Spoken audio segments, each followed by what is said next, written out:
Okay, aku nak ingat kembali So fighter, kerja dia push turret and then apa? Jaga turtle Mana Yang Okay. Mobile Legends ini. Mudah-mudahan Ya. lebih tebal, jadi lebih bisa nahan damage waktu.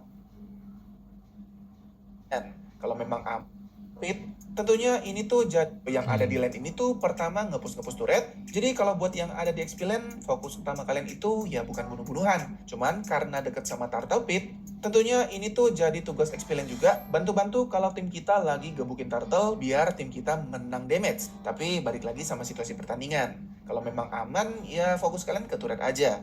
Biasanya lane ini diisi sama hero-hero yang punya role fighter dengan alasan punya HP lebih tebal, jadi lebih bisa nahan damage waktu lagi ngebantu tim dari awal pertandingan dimulai. Sedangkan buat gold laner itu jalur yang punya Yalah. Tapi itu untuk early game lah.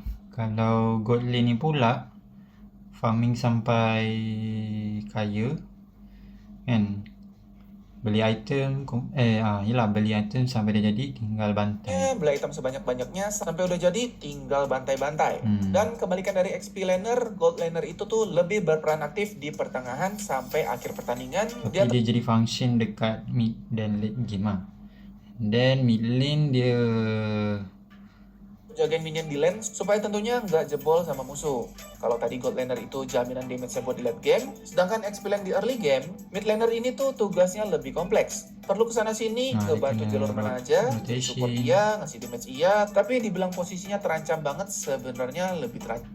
Kalau mid lane dia kena jaga lah, rotasi kena jaga. Dia kena ronda setiap lane tu, bantu teman lane lain. Lepas tu sumber damage tambah ni maksudnya macam kata bantuan tambahan lah, senang. Contoh kalau misal kata dekat lane tu damage, dia bagi damage tapi dia macam yelah tak berapa sangat, so mid lane ni boleh tolong untuk tambahkan damage pada musuh tu. Experience sih. Jadi posisi and then jungle atau yang akrab disebut jungler ini tuh buat gue pribadi sih bisa dibilang lane. And then jungle ni tugas dia bersihkan musuh, lane bawah, habiskan ke tengah, creep, ke hutan lagi, dan seterusnya.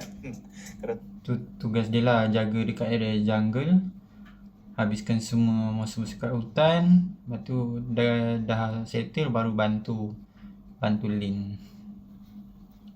And then last ni Roma kena jaga jungle sebab dia pun memang tugasnya Roma kan. Lepas tu periksa area 3 lane tu, lepas tu periksa area jungle minimum damage. Yelah, jangan sampai ada orang cupu jungle. Lepas tu kalau yang ni tadi, area 3 lane ni tadi, kalau ada problem bantu. Tapi bezanya memang macam tadi, mid lane dia memang dia kena bantu, tapi dia bukannya macam buat korban macam tank je lah. Dia bantu dan dia kena terima korban sebabnya dia HP dia tebal. Okay, so ingat jadinya. Itu adalah cara kalau nak main. Tengoklah position gold laner ke XP laner ke. Okay, so yang itu sudah. Sekarang aku nak tahu lebih detail pasal gold laner, so aku nak tengok video ni. Tips bermain gold lane.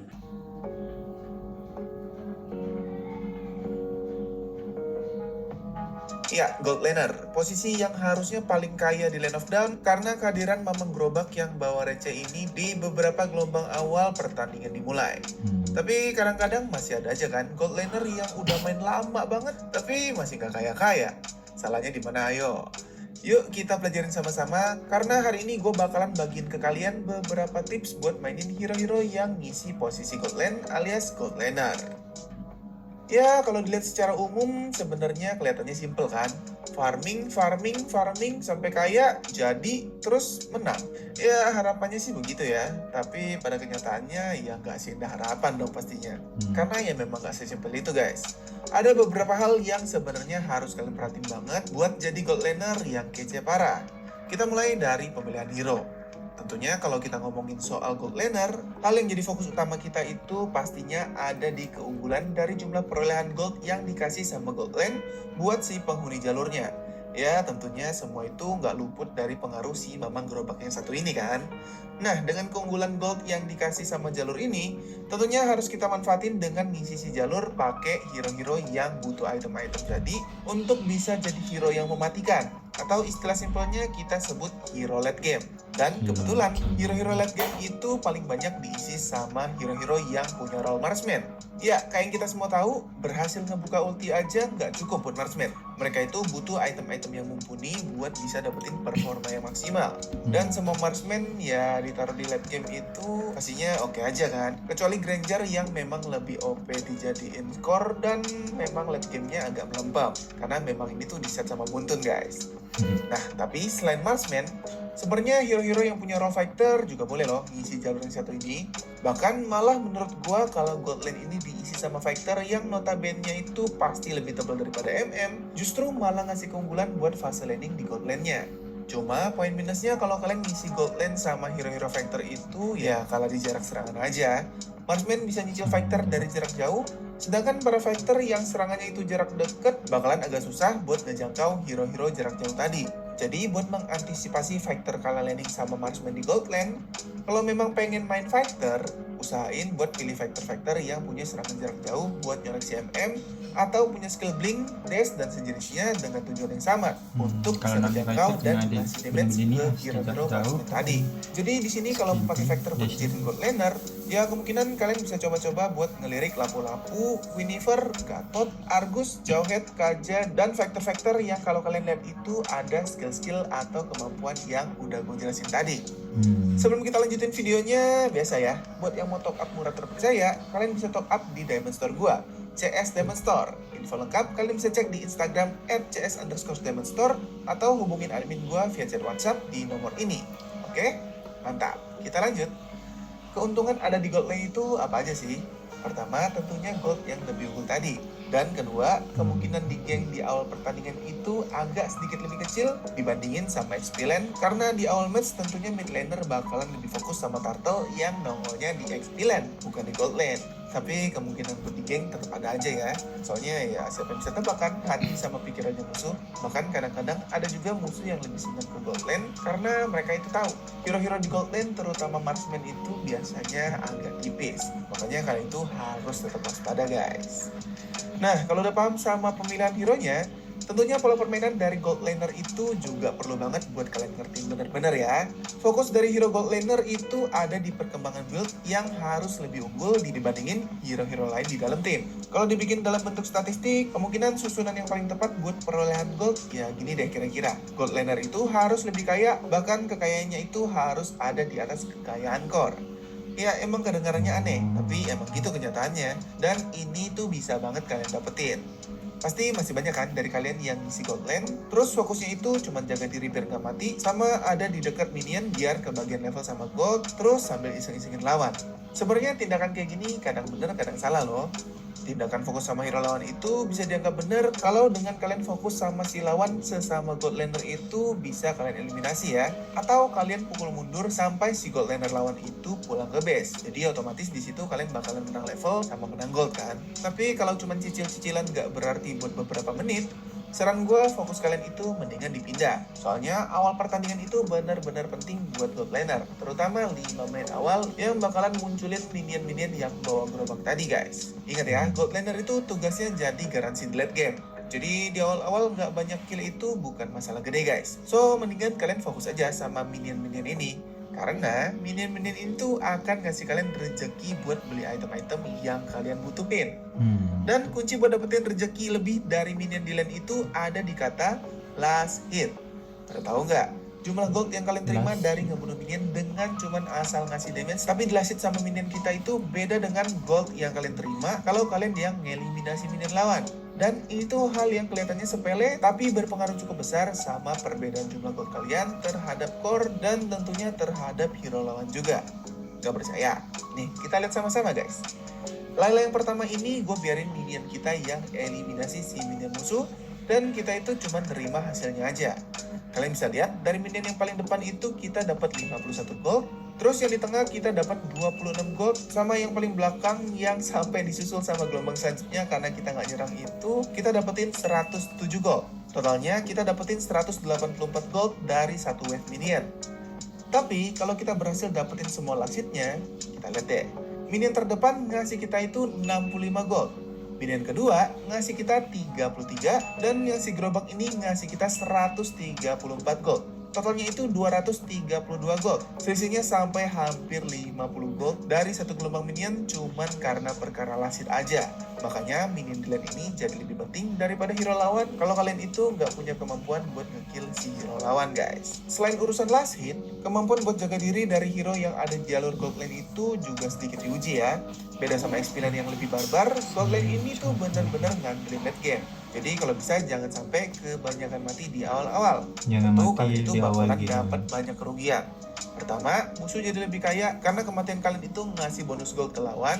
Terus kedua, dengan kalian mati, kalian itu harus nunggu beberapa detik buat hidup lagi, plus jalan kaki lagi dari base ke gold lane kan. Nah, selama fase ini, kalian itu bisa banget kehilangan satu bahkan dua wave minion yang penting banget buat masa depan para gold laner.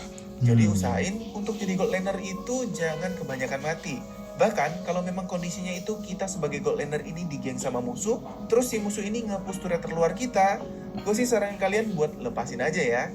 Bukan berarti turret itu nggak penting, cuman kalau dipaksain buat nahan turret terluar yang kalau dihancurin pun sebenarnya nggak masalah karena nggak bikin musuh menang, tapi kalian bela-belain sampai rela mati, ini tuh bakalan jadi mimpi buruk buat seluruh tim. Ya, seluruh tim, bukan kalian doang. Ingat, 5 lawan 5 nih. Kalah level, kalah gold, sama kalah damage demi sebuah turret tadi. Aduh, sayang banget kan?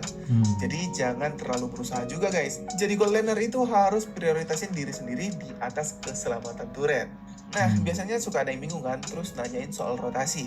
Gold laner ini tuh sebenarnya ya fokus sama gold aja, nggak perlu banyak keliling. Fokus di lane sampai gerobak koin habis. Kalau bisa dapetin gold shield ya bagus, tapi kalau nggak bisa ya jangan dipaksa. Ingat, sekali lagi, kepentingan pribadi itu di atas segalanya. Dan jangan sampai mati. Kalau item udah jadi, level udah oke, baru deh bantai-bantai. Boleh keliling ke tengah, ke atas, ke bawah, itu udah bebas. Karena udah jadi kan. Cuman tetap ingat, posisi kalian itu harus dijaga di posisi yang aman dengan alasan jangan sampai mati lagi. Oke, jadi gitu aja ya buat pembahasan. Oke, jangan mati awal di early game tuh. Lepas tu boleh nak buat rotasi tu boleh, tapi kalau itemnya dah penuh lah. Okay. So apa lagi yang aku nak kena tahu ni?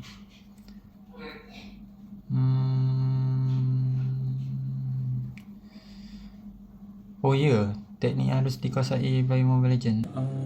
Ni pun perlu juga kot. Ya memang perlu sebab kan aku ada cakap kan yang aku nak improve aku punya skill mikro dengan aku. Ya ni pun kena tahu juga ni. Sekejap, ni aku kena tambah lah.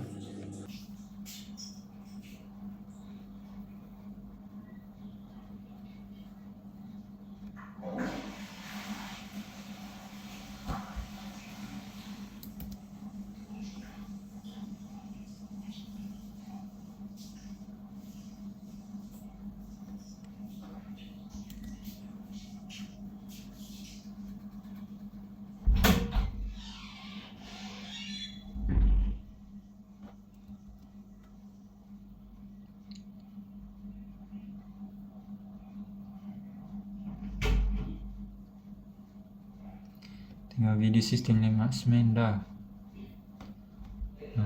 Aku kena tengok video teknik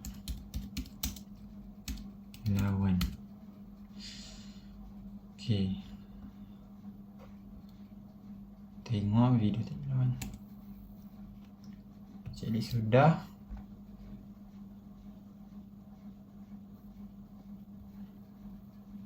Waduh. Okay, next.